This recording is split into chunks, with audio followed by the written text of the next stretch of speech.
오늘은 귀한 시간 귀한 말씀을 통하여서 가버나움에서라는 제목으로 하나님의 귀한 말씀 함께 나누고자 합니다. 우리가 창세기서 말씀을 좀 읽다 보면 증거되는 많은 인물들의 이름과 지명들이 있습니다. 이러한 인물들의 이름과 지명에는 어떤 전제된 많은 이야기들, 신앙의 내용들이 함유되어 있음을 우리가 보게 되는데요. 그래서 성경이 모든 것을 다 구체적으로 말하고 있지는 않지만 우리는 어떤 인물의 이름이나 지명을 통해서 하나님께서 말씀하시고자 하는 내용과 그리고 숨겨진 어떤 이야기들을 하나하나 추론해 갈 수 있습니다.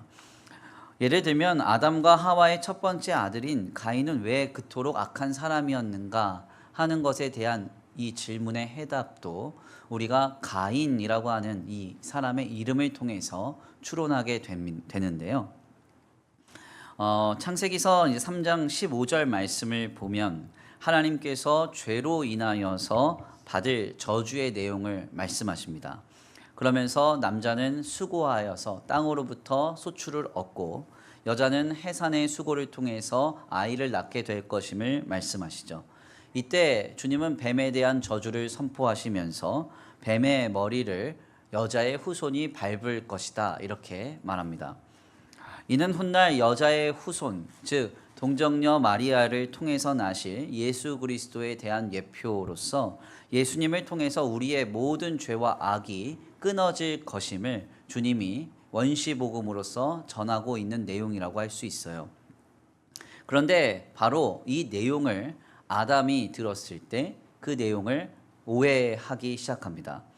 아담과 하와는 아이를 낳아본 경험이 없잖아요. 죄로 인해서 이제 해산에서 아이를 낳게 되는데 여기에서 첫 번째 아이를 낳아서 그 아이의 이름을 가인, 이 가인이라는 말은 얻었다라는 감탄의 의미로 선언하게 됩니다.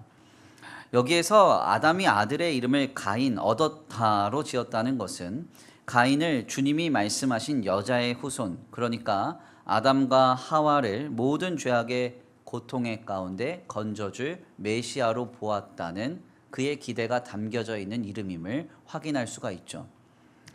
이런 가인을 이 아담과 하와가 어린 시절에 어떻게 키웠겠습니까? 금이야 오기야 하면서 메시아를 받들면서 키웠겠죠. 이런 방향에서 가인은 완전히 삐뚤어지기 시작한 겁니다. 결국 가인은 자신의 제사를 받지 않는 하나님조차 분노의 대상으로 삼기 시작하게 되고요. 주님이 찾아오셔서 말씀해 주셨지만 그 모든 말씀을 무시하고는 들에 나가서 자신이 시기하고 질투하는 아벨을 돌로 쳐서 죽이는 살인을 자행하게 됩니다. 그러니까 우리는 이 가인이라고 하는 이 이름 하나만으로도 그의 인생에 숨겨진 이야기를 우리가 하나하나 추론해 갈 수 있다는 것이죠. 이러한 일례는 상당히 좀 많다고 할 수 있습니다. 발 뒤꿈치를 잡는 자라는 뜻의 야곱이라고 하는 이름, 우리말로 하면 사기꾼이라는 이름인데 이 사기꾼 같은 인생을 살아가던 야곱이요, 바단 아람에서 주의 천사와 씨름을 해서 환도뼈가 부러집니다. 그래서 결국 남성성의 기능이 사라지고 평생을 절뚝거리면서 살아가야 되는 장애를 얻게 되죠. 그때 주님은 놀랍게도 그의 이름을 이스라엘로 바꿔주십니다. 이스르 하면 이겼다라는 이야기고 엘은 하나님이라는 이름인데 사실상 하나님과 겨루어 이김이라는 이 이름을 주님이 주신 이 시점은 야곱이 이제는 절어야 하고 더 이상 아이를 낳을 수 없는 그런 상황이 도래했을 때였습니다. 이는 주님께서 우리에게 오늘 우리의 신앙생활이 어떻게 나아가야 하는가를 말씀하고 계시는 것이죠. 우리가 주님과 함께 씨름함으로써 우리 안에 있는 죄성과 교만이 완전히 부서질 때에야 우리는 야곱과 같은 인생이 아니라 이스라엘의 인생으로, 신실한 신자의 인생으로 나아갈 수 있음을 주님이 은유하고 계시는 겁니다. 뿐만 아니라 창세기서를 비롯한 성경 곳곳의 증언은 지명에 대한 배경도 역시 많은 신앙의 의미를 담아내고 있죠. 인간의 교만과 하나님의 심판의 이야기를 담은 바벨탑이라고 하는 탑의 이야기는 그 탑의 이름이 혼돈이라는 의미를 가진 바벨이라고 그 이름이 증거가 됩니다. 야곱이 하나님의 사자를 처음 만났던 장소는 히브리 말로 벳이라고 하는 집이라는 뜻과 엘이라고 하는 하나님이라고 하는 의미를 담은 베델, 하나님의 집에서 그가 주의 천사의 사닥다리를 목격하게 되죠. 뿐만 아니라 아브라함과 아비멜렉이 우물을 놓고 맹세한 사건을 바탕으로 해서 그 지역의 이름은 맹세의 우물이라고 하는 부엘세바로 전해지고요. 아골골짜기라고 하는 이 이름은 가나안 땅의 정복 전쟁에서 승리했지만 범죄함으로써 아간이 돌에 맞아 죽어서 그 시체를 묻은 장소로서 전해집니다. 특별히 이 아골골짜기는 오늘날까지 많은 이들에게 어떤 죄와 심판 그리고 고통과 번뇌의 장소로서 전해지고 은유되죠. 이렇게 성경은 단순하게 인물의 이름과 지명만으로도 많은 내용들을 도전받게 합니다. 단순히 한 구절의 사건이나 어떤 상황만을 조명한다기보다는 우리에게 전부를 다 말씀하시기 위해서 많은 성경의 요소들을 통해 하나님의 뜻을 대언하고 있다고 할 수 있습니다. 저는 특별히 오늘 본문 말씀 누가복음서 7장을 설교 준비하면서 가버나움이라고 하는 이 장소를 중심으로 제게 이 성경의 7장 전체의 구조를 살펴보게 하시는 주님의 감동을 얻었습니다. 실상 가버나움은 예수님의 공생애 중에서 주로 주님이 활동하셨던 무대이시곤 했습니다. 그래서 가버나움에서 주님은 많이 가르치셨고요. 복음을 전파하셨고 더 나아가서 신유, 많은 환자들을 치료하셨고 축사, 귀신을 내쫓는 일을 감당하셨죠. 동시에 이 가버나움은 예수님께 명시적으로 저주와 책망을 받은 도시이기도 합니다. 마태복음서 11장과 누가복음서 10장 말씀에 따르면 예수님은 매우 명확하게 가버나움아 내가 하늘까지 높아지겠느냐 음부까지 낮아지리라 하시면서 심판의 메시지를 책망과 저주의 메시지를 주님이 친히 말씀하셨어요. 이는 가버나움을 중심으로 해서 북쪽으로 약 3에서 한 4km 떨어진 고라신이라고 하는 도시가 있는데 그 도시와 북동쪽으로 한 2에서 한 3km 정도 떨어진 벳세다라고 하는 이 도시, 그러니까 고라신, 벳세다, 가버나움은 예수님께서 명시적으로 책망하시며 심판 그리고 저주를 말씀하신 도시이기도 합니다. 그런데 우리가 지도상으로 이걸 좀 자세하게 들여다보면 이 세 도시는 가버나움이 중심이고 가버나움에서 걸어서 1시간 내외로 갈 수 있는 도시임을 우리가 좀 참고해 보면 사실상 예수님이 주로 활동하셨던 가버나움을 중심으로 그 도시를 그곳에 있는 많은 사람들을 책망하시고 책벌하시며 저주하셨다고 할 수 있습니다. 도대체 왜 이렇게 하셨는가?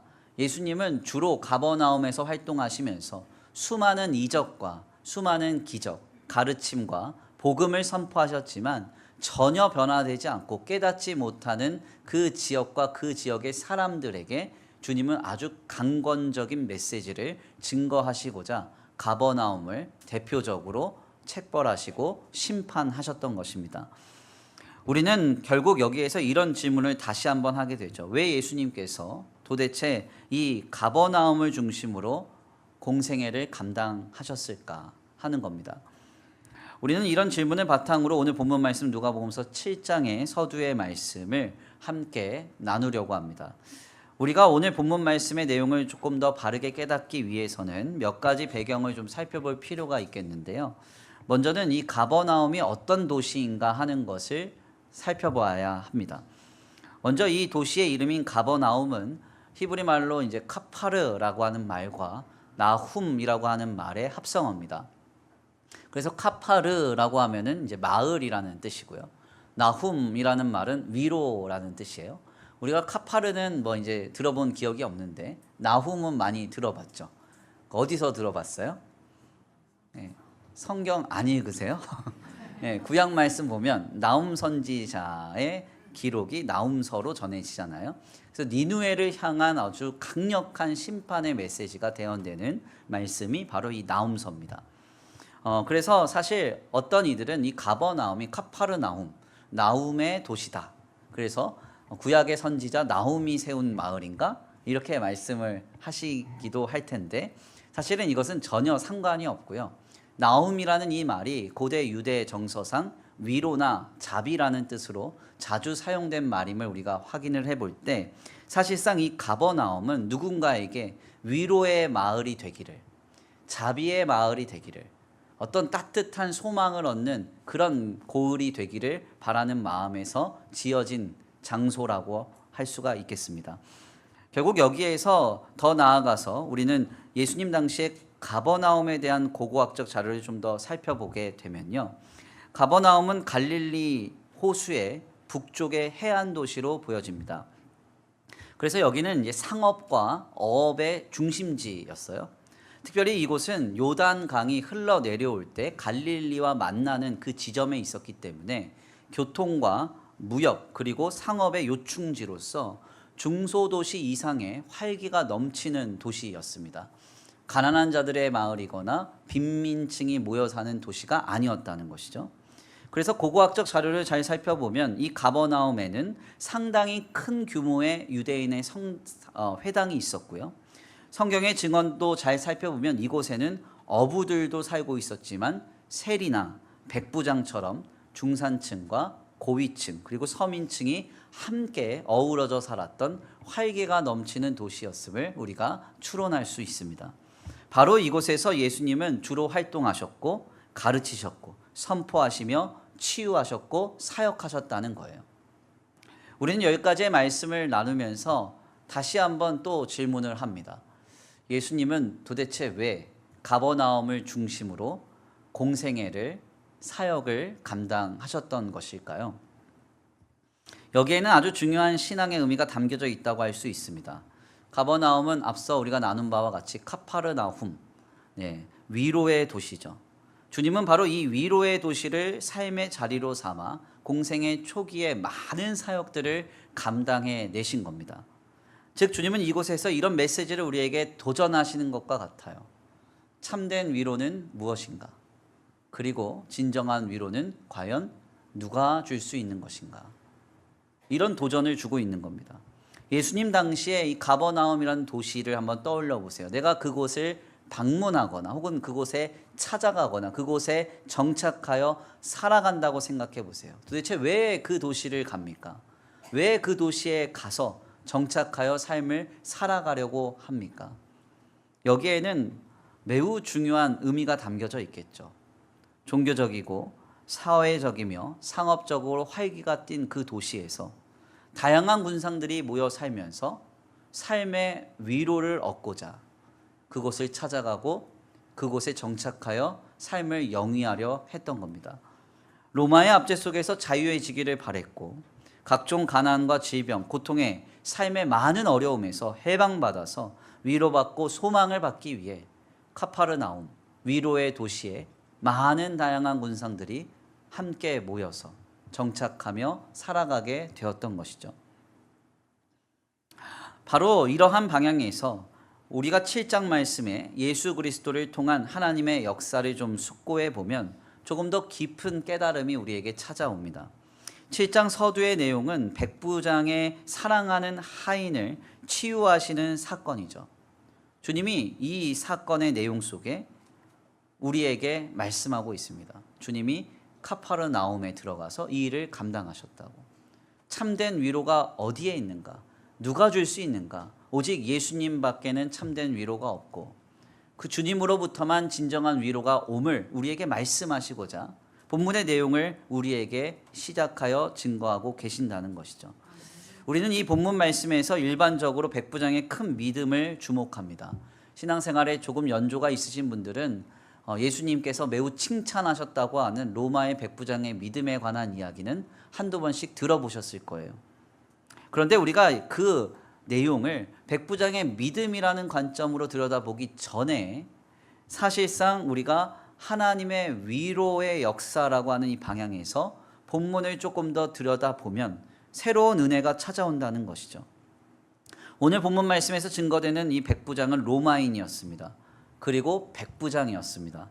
특별히 그는 5절 말씀에 따르면 유대 공의회의 긍정적인 평가를 받는 사람이었고 가버나움이라는 도시에 회당을 세워줄 정도로 권세와 능력이 있었던 사람으로 증거가 됩니다. 5절 말씀인데요. 우리 함께 다 같이 봉독합니다. 5절 말씀 시작. 그가 우리 민족을 사랑하고 또한 우리를 위하여 회당을 지었나이다 하니. 아멘. 오늘 본 말씀 5절 말씀에 따르면 본문 말씀에서 증거되는 이 백부장은 실상 그가 로마의 백부장이라고 하는 권한과 직위를 가졌을 뿐만 아니라 여기서 더 나아가 유대인의 회당을 지어줄 정도였음이 확인이 됩니다. 이는 그가 가진 지위나 재력 그리고 권세가 얼마나 대단한 것이었는지를 우리에게 보여주는 사례라고 할 수 있죠. 그는 로마와 유대 공동체 양쪽에게 인정을 받는 사람이었고 마음만 먹으면 회당을 지어줄 수 있는 그런 능력을 가진 인물이기도 했습니다. 그런데 그에게 그가 너무나 사랑하는 하인이 있었다는 거예요. 그 하인이 조금씩 병이 들어 아파 죽어가고 있는 겁니다. 여기에서 성경은 이 종이 헬라어로 엔티모스, 굉장히 존귀히 여기는 소중한 종이었다라고 말합니다. 혹자는 여기에서 로마라고 하는 이 나라가 성적으로 굉장히 타락한 국가였기 때문에 여기서 이 백부장이 사랑하는 이 하인이라는 것은 이 백부장의 어떤 동성 연인을 말하는 게 아니냐 이렇게 말하려고 해요.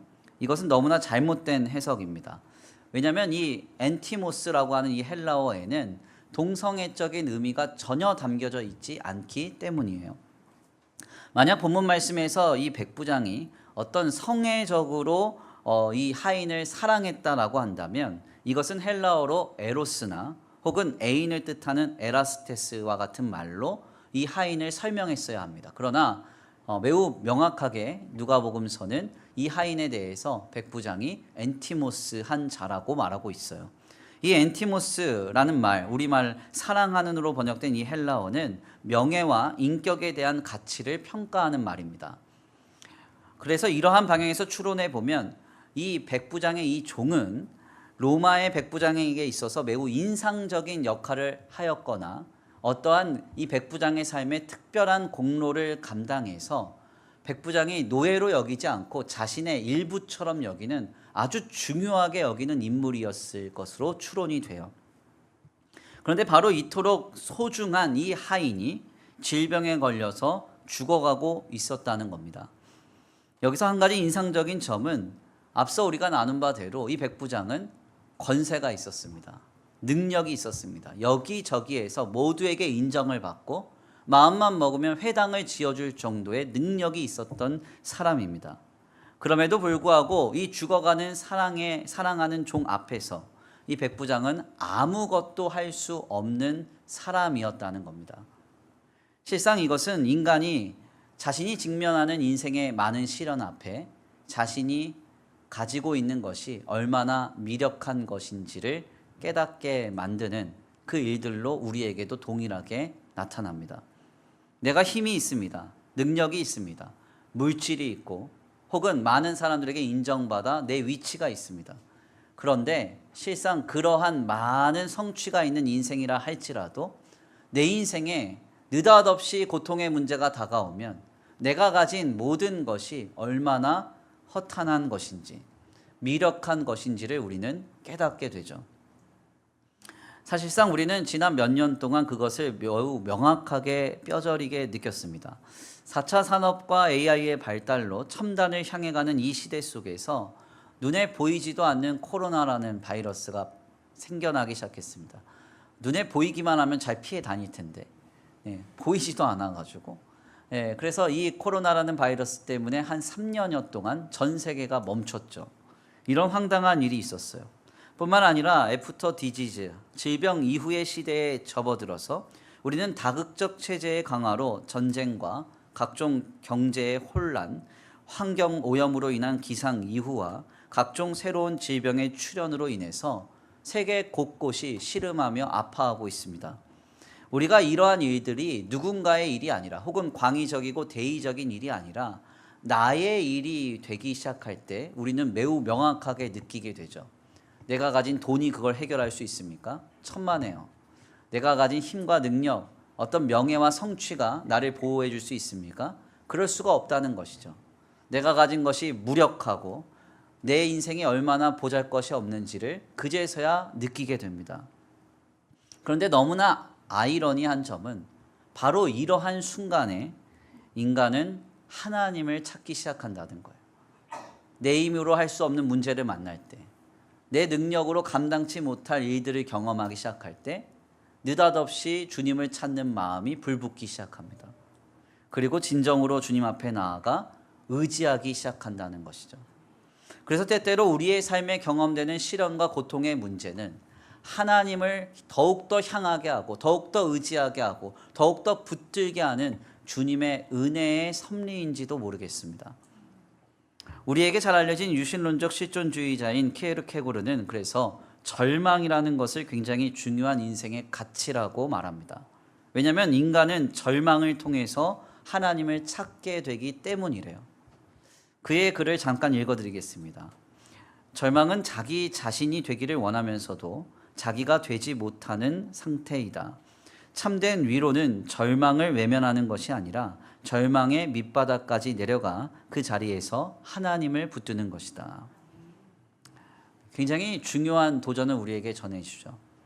내가 할 수 없는 일을 만날 때, 내가 극복할 수 없는 상황에 직면할 때, 내가 내 힘으로, 내가 가진 소유나 물질로 감히 해결할 수 없는 벽을 만날 때 우리는 그 순간이 하나님을 만나고 주님을 경험할 타이밍임을 기억해야 한다는 겁니다. 바로 이러한 관점에서 오늘 본문 말씀 1절 말씀을 살펴보면 우리에게 너무나 큰 감동이 찾아옵니다. 1절 말씀에 따르면 예수님께서 가버나움으로 들어가셨다라고 증거가 되죠. 오늘 본문 말씀 1절입니다. 우리 함께 다 같이 봉독합니다. 1절 말씀 시작. 예수께서 모든 말씀을 백성에게 들려주시기를 마치신 후에 가버나움으로 들어가시니라. 아멘. 예수님께서 모든 말씀을 마치시고 가버나움으로 들어가셨다.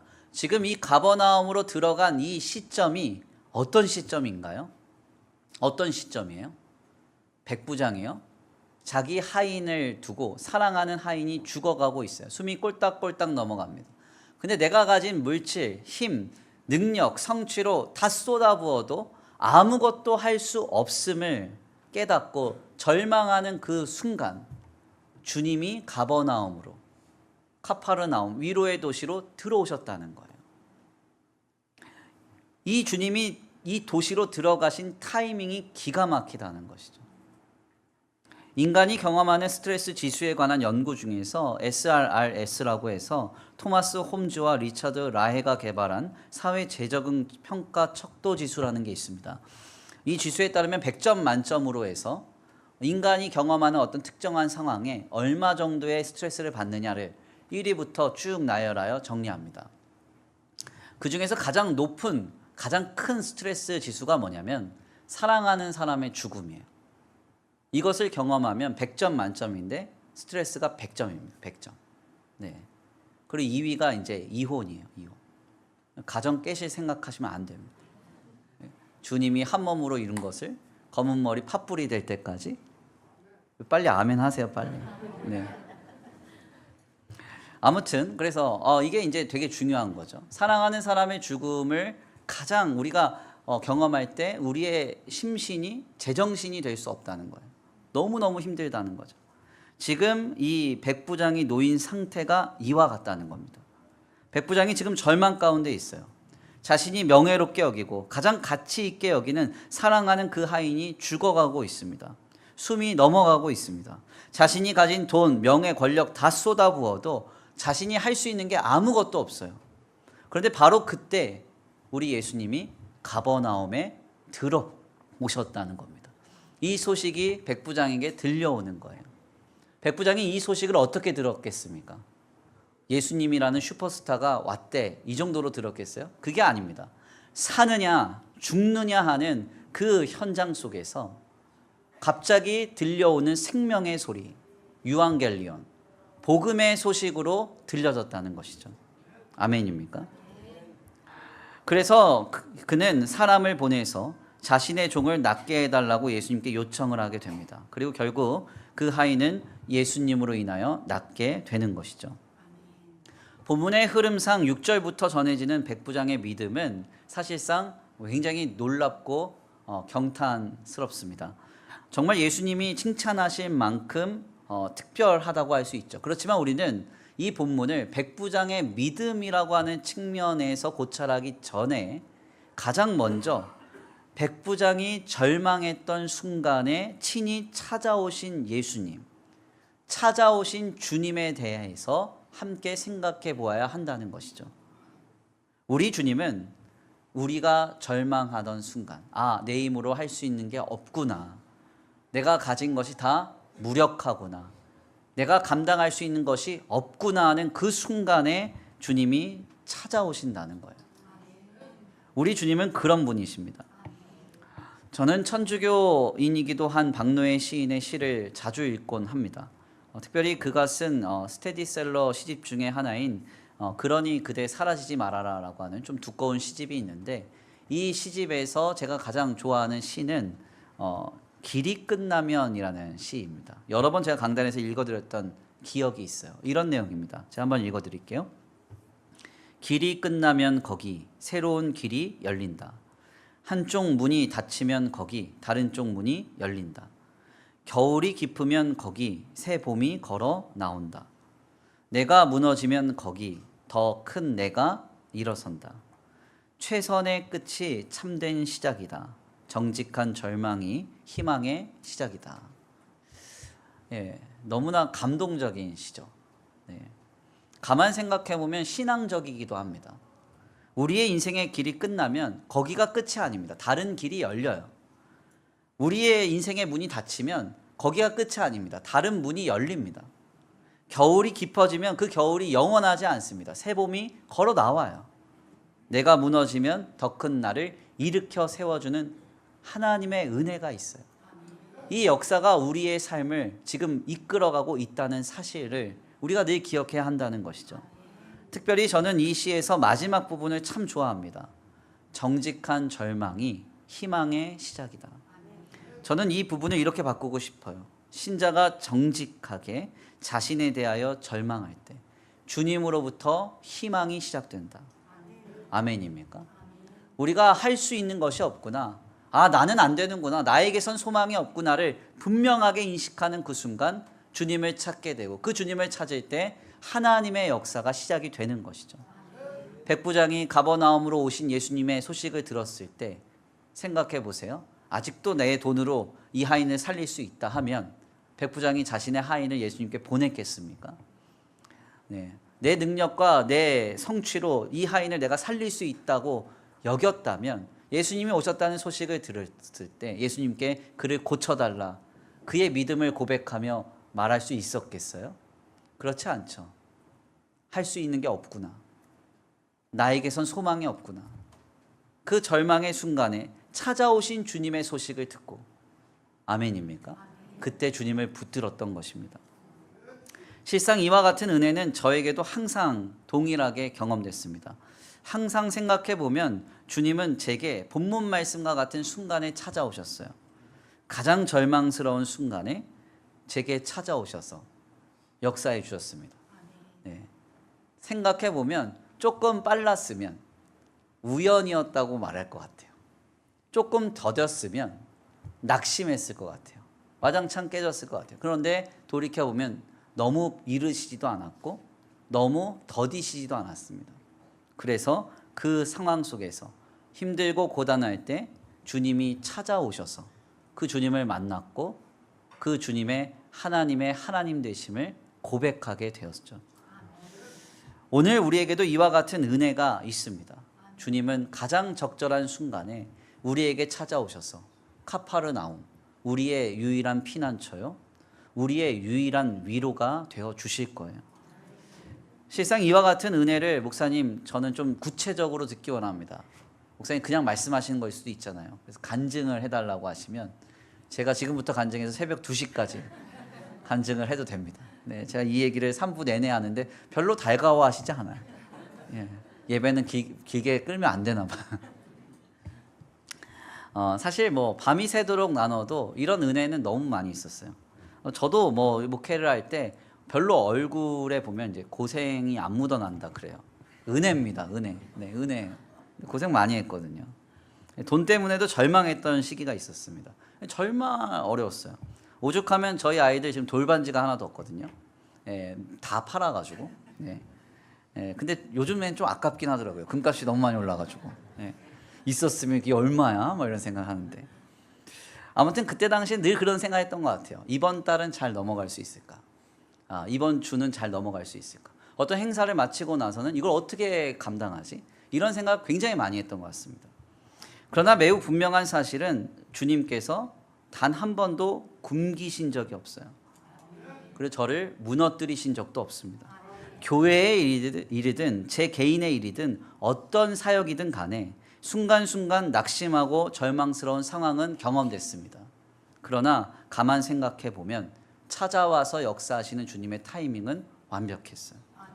가장 적절한 순간에 찾아오셨고 주님을 전적으로 의지하게 하셨고 하나님의 역사를 보며 하나님의 하나님 되심을 고백할 수밖에 없게 만드셨습니다. 오늘 우리가 이러한 믿음의 길에 이미 서 있어요. 그래서 저는 사실 이런 일을 하도 많이 경험해서 그런지 웬만하면 좀 마음이 요동하지 않습니다.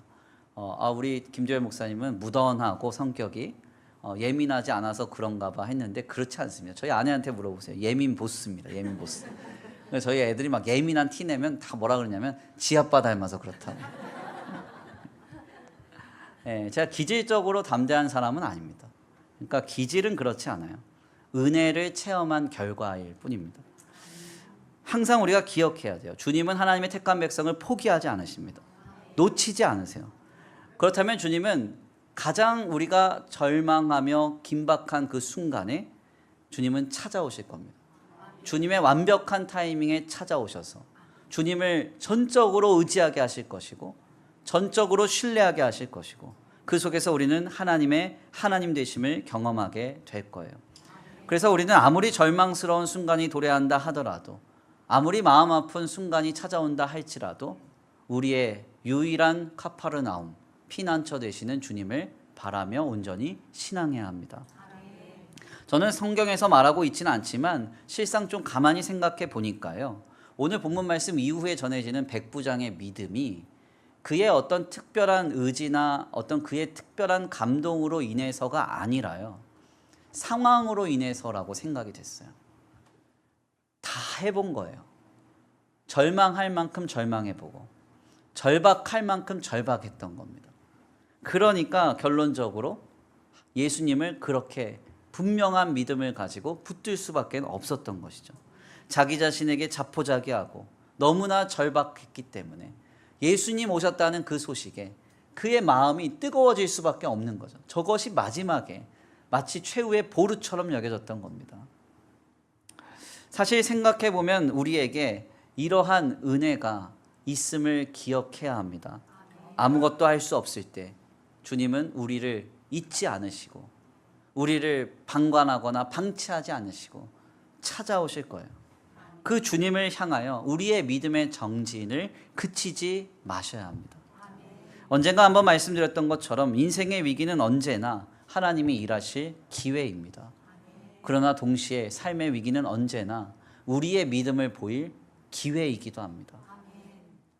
어찌 보면 우리에게 증거되는 수많은 성도들의 믿음은 위기 가운데 발현되잖아요. 아브라함이 이삭을 바쳐야 하는 그 엄청난 위기 가운데 그의 위대한 믿음이 발현돼요. 다윗도 골리앗을 통해서 사울을 통해서 압살롬을 통해서 절박한 위기 상황을 직면했을 때 그의 신앙이 표출됩니다. 오늘 본문 말씀에 백부장도 사랑하는 사람을 곧 이를 위기 가운데 그의 위대한 믿음이 고백되는 것이죠. 그러므로 우리는 생각을 전환해야 돼요. 주님은 가장 적절하고 가장 완벽한 순간에 우리에게 나타나 도우실 겁니다. 이것은 대전제예요. 언제가 될지 모르지만 주님은 반드시 나타나 도우십니다. 그러므로 우리는 인생의 가장 엄혹한 위기와 어려움에 직면할 때 이것은 나의 믿음을 보일 기회다 여겨야 합니다.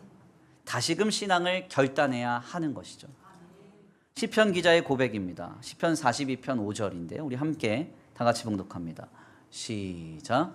내 영혼아 내가 어찌하여 낙심하며 어찌하여 내 속에서 불안해하는가. 너는 하나님께 소망을 두라. 그가 나타나 도우심으로 말미암아 내가 여전히 찬송하리로다. 아멘. 시편 기자는 우리에게 말하죠. 네가 어찌하여 낙심하며 어찌하여 불안해하느냐. 하나님께 소망을 두고 그분이 나타나 도우실 것이니 찬양하라 말합니다. 사실 시편 42편의 첫 줄 고백은 이렇게 전해져요. 하나님이여 사슴이 시냇물을 찾기에 갈급함 같이 내 영혼이 주를 찾기에 갈급하니이다. 제가 이 상황에 대해서는 여러 번 말씀을 드렸습니다. 사슴이 시냇물을 찾는 상황 어떤 상황인가? 고대 유대인들이 먼 길을 떠날 때 광야를 지납니다. 물이 없는 길을 지날 때 광야를 낙타를 타고 오랫동안 지나다 보면 낙타의 코에 기름층이 쌓이면서 기름이 흘러나와서 물냄새를 맡지 못한다는 겁니다. 결국 물이 없어서 헤매다가 사망하는 경우가 많았기 때문에 고대 유대인들은 먼 길을 떠날 때 낙타를 타고 다니면서 사슴 한 마리를 데리고 다녔다는 거예요. 그러다가 물을 찾지 못해서 헤매기 시작하면 그 사슴을 놔줍니다. 그럼 물냄새를 잘 맡는 이 사슴이 여기저기를 뛰어다니면서 물을 찾기 다니는 것이죠. 물론 이 과정에서 힘을 잃은 사슴은 물을 찾다가 죽기도 한다고 합니다. 바로 이 상황을 은유하면서 시편 기자는 고백하는 것이죠.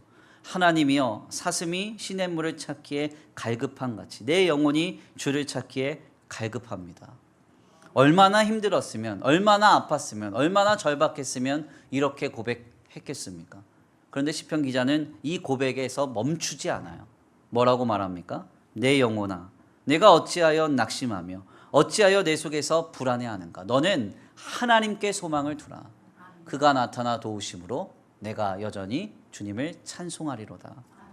주님이 나타나 도와주신다는 겁니다. 반드시 나타나실 거라는 거예요. 그러므로 너는 주님을 찬양하라. 너의 믿음을 보이라. 우리에게 도전합니다. 우리는 오늘 이 믿음의 길에 서야 합니다. 하나님께서 우리를 포기하시지 않잖아요. 내버려 두시지 않잖아요. 우리를 붙잡고 계시잖아요. 그것은 대전제잖아요. 그렇다면 주님이 나타나 도우실 때까지 우리의 믿음의 정진을 그치지 않아야 할 줄 믿습니다. 다 같이 한번 믿음으로 고백해 보겠습니다. 인생의 위기는 언제나 하나님이 일하실 기회입니다. 동시에 삶의 위기는 언제나 우리의 믿음을 보일 기회입니다. 시작. 인생의 위기는 언제나 하나님이 일하실 기회입니다. 동시에 삶의 위기는 언제나 우리의 믿음을 보일 기회입니다. 아멘. 귀한 말씀의 정리를 하겠습니다. 우리는 오늘 본문 말씀을 통해서 백부장이 가장 절박했던 순간 가버나움에 친히 들어가신 예수님의 모습을 목도하게 됩니다. 우리는 본문 말씀 이후의 내용 속에 전해지는 백부장의 위대한 믿음을 많이 주목하곤 하지만 실상 성경은 백부장이 가장 절박했던 그 순간에 카파르나움 위로의 도시로 들어가신 예수님의 모습을 먼저 조명합니다. 그리고 그 예수님께서 백부장에게 참된 카파르나움 위로가 되셨고 진정한 피난처가 되셔 주셨음을 말하고 있습니다. 우리는 항상 기억해야 합니다. 주님은 택한 백성을 결코 포기하지 않으시며 놓치지 않으십니다. 가장 극적인 순간에 찾아오실 것이고 역사하셔서 오늘 우리에게 하나님이 되어 주실 것입니다. 그 주님을 향한 은혜를 우리가 기억하고 오직 주님을 향한 믿음을 그치지 않아야 되겠습니다. 힘들고 고단하며 어려운 상황이 도래한다 할지라도 낙심하지 마십시오. 우리에게 카파르나움, 진정한 위로 되시고 참된 피난처 되실 주님을 바라며 오늘을 신앙으로 승리하기를 바랍니다. 우리 다 같이 함께 다시 한번 결단하고 마치겠습니다. 인생의 위기는 언제나 시작. 인생의 위기는 언제나 하나님이 일하실 기회입니다. 동시에 삶의 위기는 언제나 우리의 믿음을 보일 기회입니다. 아멘. 오늘 우리에게 카파르나움 참된 위로가 되실 주님을 신뢰합니다. 모든 순간에 그 주님을 믿고 낙심하지 말며 믿음의 아름다운 모범을 보일 수 있는 저와 우리 성도들 주의 몸된 교회 되기를 간절히 축원합니다. 귀한 시간 귀한 말씀 붙잡고 함께 기도하겠습니다. 다 같이 찬양으로 결단하겠는데요. 찬양의 가사를 생각하시면서 고백합니다. 날이 저물어 갈 때 빈들에서 걸을 때 그때가 하나님의 때입니다. 내 힘으로 안 될 때 빈손으로 걸을 때 그때가 하나님의 때입니다. 주님 일하십니다. 우리에게 일하실 줄 믿습니다. 고백하겠습니다.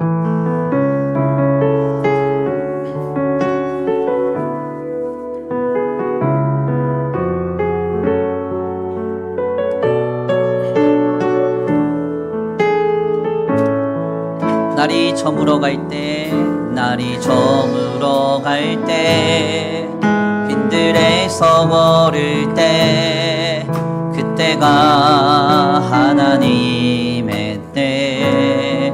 내 힘으로 안 될 때, 내 힘으로 안 될 때, 빈손으로 걸을 때, 내가 고백해 여호와 이래. 다시 한번 고백합니다. 날이 저물어 갈 때, 날이 저물어 갈 때, 빈들에서 걸을 때, 그때가 하나님의 때.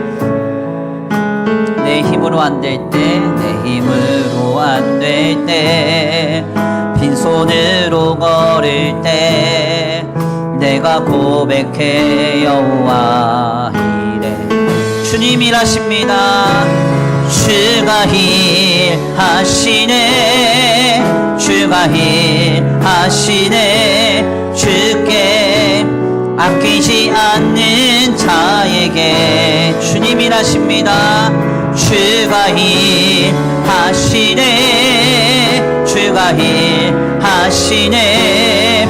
신뢰하며 걷는 자에게 다시 한번 고백합니다. 날이 저물어 갈 때, 날이 저물어 갈 때, 빈들에서 걸을 때, 그때가 하나님의 때. 내 힘으로 안 될 때, 내 힘으로 안 될 때, 빈손으로 걸을 때, 내가 고백해 여호와 이래. 주님 일하십니다. 주가 일하시네, 주가 일하시네. 주께 아끼지 않는 자에게 아멘. 주가 일하시네, 주가 일하시네.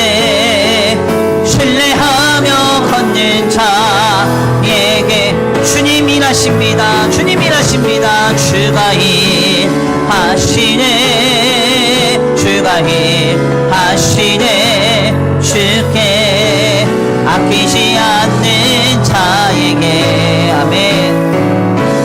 주가 일하시네, 주가 일하시네. 신뢰하며 걷는 자에게 주님 일하십니다. 우리 위해 일하십니다. 일하시네, 주가 일하시네. 주께 아끼지 않는 자에게 주님 일하십니다.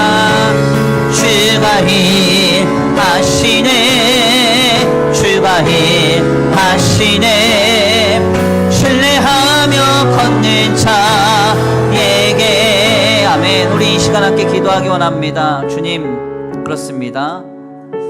내 힘으로 할 수 있는 것이 없음을 깨닫고 내 인생, 내 힘, 내 능력, 내 소유와 내 성취로 살아가는 인생이 아니라 하나님이 필요함을 우리가 우리의 인생으로 다시 한번 깨닫는 그 순간 주님 우리에게 찾아오셔서 하나님의 하나님 되심으로 우리 가운데 역사해 주시는 줄 믿습니다.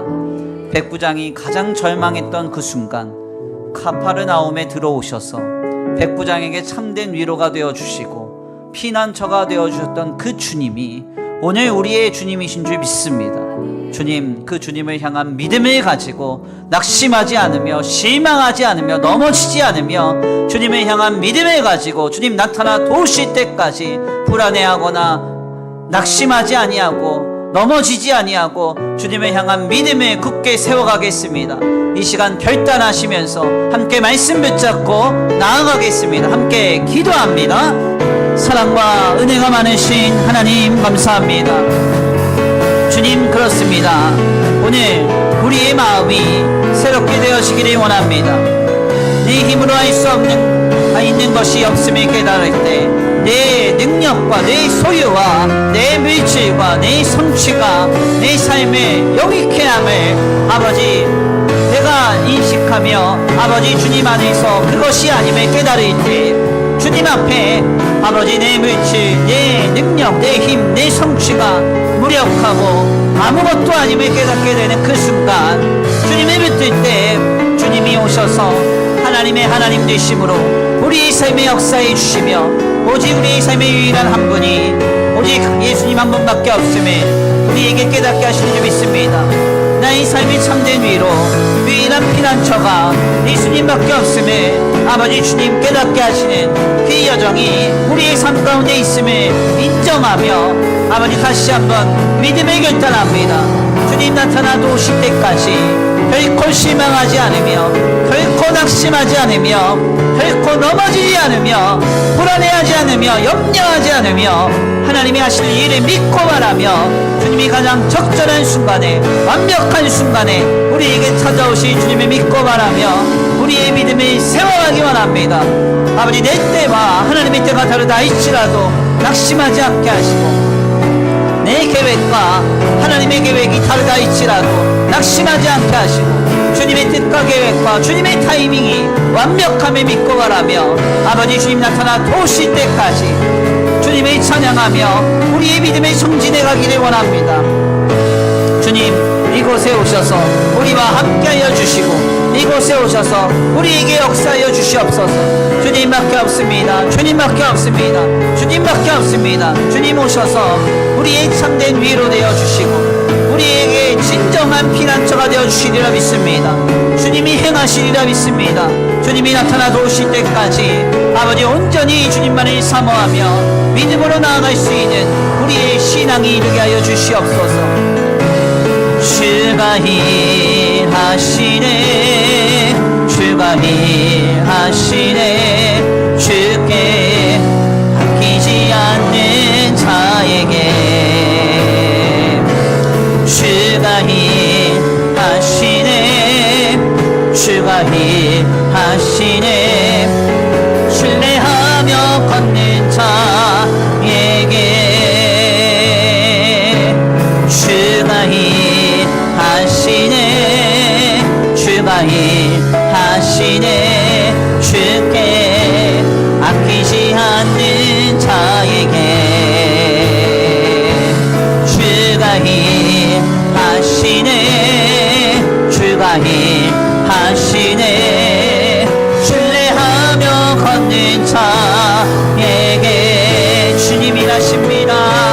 주가 일하시네 주가 일하시네 주께 아끼지 않는 자에게 주가 일하시네 주가 일하시네 신뢰하며 걷는 자에게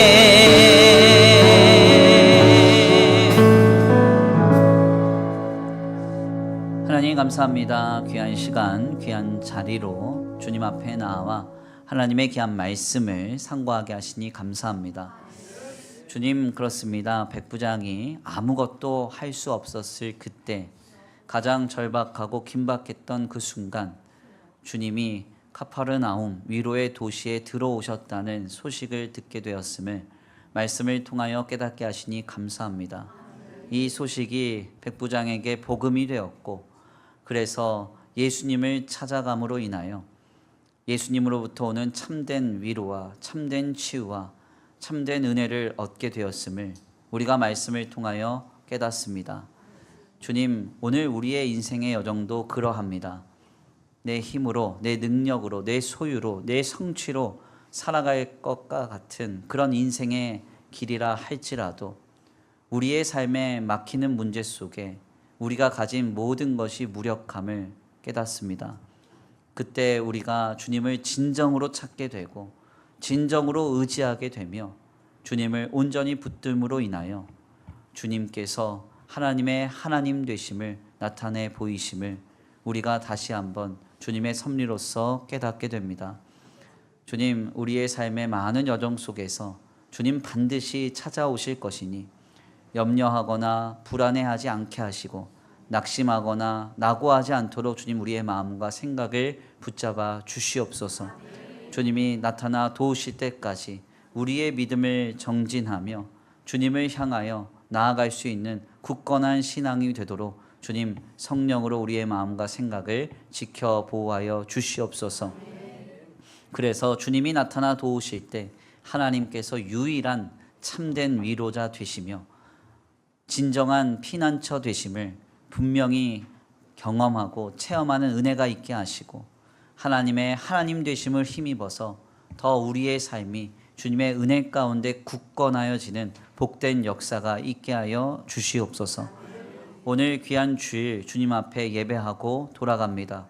한 주간의 삶을 주님께 의탁합니다. 주님, 주님과 함께 동행하는 삶이 되게 하시고 아버지, 내 힘으로 살아가는 것이 아니라 주님과 함께 살아감으로 인하여 주님 주시는 힘과 능력으로 살아감으로 인하여 하나님의 하나님 되심을 경험하는 복된 한 주간 되게 하여 주시옵소서. 이 시간 주님 앞에 귀한 예물 올려드립니다. 이 예물이 쓰여지는 곳곳마다 영혼과 생명이 살아나게 하시고 하나님의 나라와 주님의 복음을 위하여 쓰임받는 거룩한 예물 되게 하여 주시옵시되 드려진 손길 위에 복의 복을 더하사 하늘의 신령한 복과 땅의 기름진 복으로 차고 흔들어 넘치도록 공급하여 주시옵시고 하늘 문을 여셔서 세상과 사람에게 영향받지 아니하고 이삭이 흉년 가운데서도 100배의 결실을 얻었던 그날의 축복이 우리 성도들의 가정과 생활 위에 임하게 되도록 주님 공급하여 주시옵소서. 도우실 줄 믿고 감사함 올려드리오며 사랑과 은혜가 많으신 우리 구주 예수 그리스도의 이름으로 감사하며 기도 올려드립니다. 이제는 우리 주 예수 그리스도의 은혜와 성부 하나님의 극진하신 사랑하심과 성령 하나님의 내주 교통하심이 오늘 귀한 말씀 가운데 깨닫고 우리의 삶에 친히 찾아오셔서 하나님의 하나님 되심의 역사로 우리의 삶을 이끌어 가실 주님을 믿고 바라면서 살아가기로 결단하는 모든 성도들 머리 위에 이제로부터 영원토록 함께 있을지어다.